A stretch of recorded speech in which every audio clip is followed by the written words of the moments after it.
It's official. Apple sent out invites complete with AR graphics for an event on October 13th. And yes, this should be all about the new iPhone 12. So let's talk about the rumors, the leaks, and what we're likely to see for the next iPhone.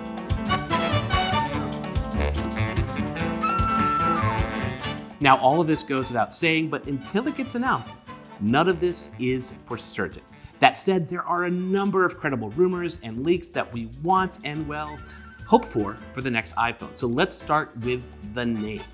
The next iPhones will likely be called the iPhone 12, 12 Pro, and 12 Pro Max, just like the iPhone 11 family. And possibly, there will be a new iPhone called the iPhone 12 mini. Now, kind of imagine if you had a smaller version of the iPhone 11 called the iPhone 11 mini.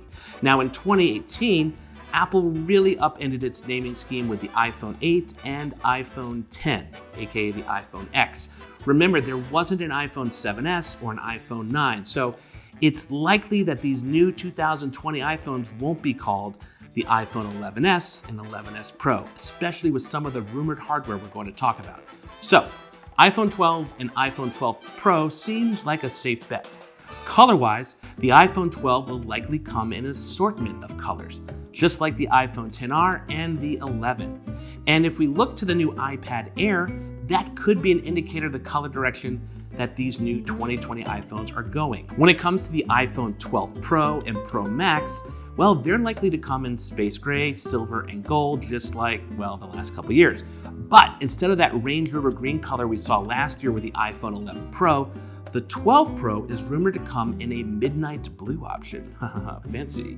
Let's be honest though, you're probably going to put it in a case anyway, so what does it matter, right?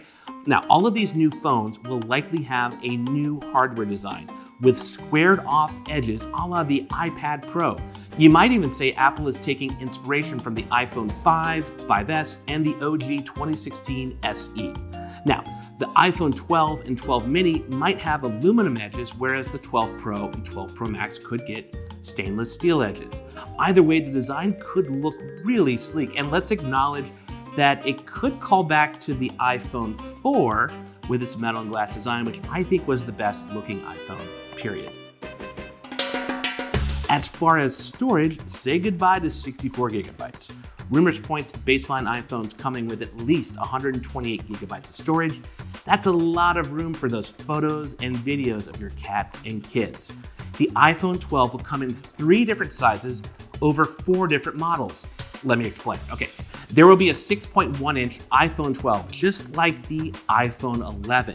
And for the first time, a smaller 5.4-inch variant, which could be especially small when you consider that the screens on the iPhone 10, 10s, and 11 Pro are 5.8 inches, hence the iPhone 12 mini nomenclature. Now, in fact, the iPhone 12 mini could be smaller than the current iPhone SE, so small phone lovers, rejoice. Actually, don't, because we've been disappointed before. Now, the iPhone 12 Pro will come in 2 sizes. 6.1 inches, just like the iPhone 11 and rumored iPhone 12. And yes, that is larger than the 5.8-inch screen found on the current iPhone 11 Pro. And who knows if this is the same body size with smaller bezels or a slightly larger size body. Then, of course, there's the iPhone 12 Pro Max, which is rumored to get a bigger 6.7-inch display compared to the 6.5-inch one on the iPhone 11 Pro Max. Now, again, this could be a combination of smaller bezels and a slightly bigger body. We'll just have to wait and see. Now, if you think about it, essentially you have 3 sizes to choose from: one 5.4-inch phone, 2 6.1-inch phones, and 1 6.7-inch phone. So you got options. All 4 iPhone models will likely have an OLED panel, so there won't be this OLED LCD divide that we see in the iPhone 11 and 11 Pro right now. However, there are rumors, now these are more wishy-washy, that the 12 Pro and 12 Pro Max models could get a high refresh rate display. Now this sounds more wishful thinking to me than anything, but seeing a 90 Hertz or 120 Hertz screen on an iPhone could be truly magical when it finally happens. Just look at the iPad Pro and its ProMotion display as a reference. And sorry to disappoint people like my colleague Bridget Carey that are hoping for Touch ID to return to the iPhone like it did on the iPad Air on its power button. There just doesn't seem to be credible rumors pointing to that happening for the iPhone 12 and 12 Pro. But hey, I get it. Having an alternative to Face ID in the age of wearing face masks would be nice. Double biometrics could offer many advantages. Just look at the tablets in Season 3 of Westworld. Now, then there's 5G. Just like we've seen with most Android flagships this year, the iPhone 12 and 12 Pro are rumored to get support for 5G. The 12 and 12 mini will likely support low-band and mid-band 5G, aka the sub-6 variety. This kind of 5G has a long range, but not the fastest speeds.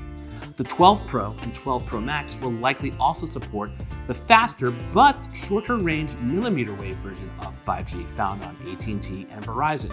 And if you're lucky enough to live next to a 5G millimeter wave tower, you're going to be very happy. Unless the tower's like blocking your window or something weird like that. But as impressive as 5G could be on an iPhone, let's talk about the cameras. The new iPhones will likely get the addition of LiDAR, just like the iPad Pro. The new phones would likely use LiDAR not only for AR apps, but for faster focusing, as well as better effects like portrait mode. Now, it's unclear if the 12 Pro models would stick with the same triple camera array like the iPhone 11 Pro and just add a LiDAR. In fact, there are some non-Apple renders showing 4 circles on the camera bump, and it kind of looks like a stovetop. Interesting design. And as we've seen in previous iPhones, the cameras get their oomph from Apple's processor. That processor, along with the ISP, is the brains behind HDR photos, HDR video, and computational photography, among other things.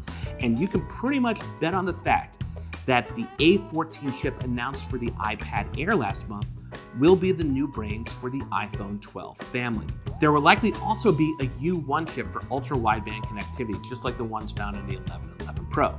Not only will this allow connections between phones, you can track down a lost phone even if it's not connected to the internet, but also to a potential new Apple product called AirTags, which would be a small device you attach to a bag or a wallet or your keys to track and find different items. There could even be an upgraded U1 chip, aka a U2 chip, which would be the kind of YouTube you want on your iPhone and keep on your iPhone, unlike that forced-free U2 album a few years back. Now, let's get to probably the biggest rumor here, which is price. The iPhone 12 is both cheaper and more expensive than the iPhone 11. Let me explain. The iPhone 12 mini will likely cost $649. That's $50 less than the iPhone 11. And the iPhone 12 is rumored to cost $749. Now, the good news is that the prices for the iPhone 12 Pro and 12 Pro Max will likely stay at $999 and $1099 respectively. Now, Apple is rumored to be omitting a power brick and earpods that come in the box, but there should still be a USB cable. So, yeah, that's all I got, but I want to hear from you. What do you think of these iPhone 12 rumors? Are there other rumors that you've heard that you hope are true? Throw your thoughts in the comments.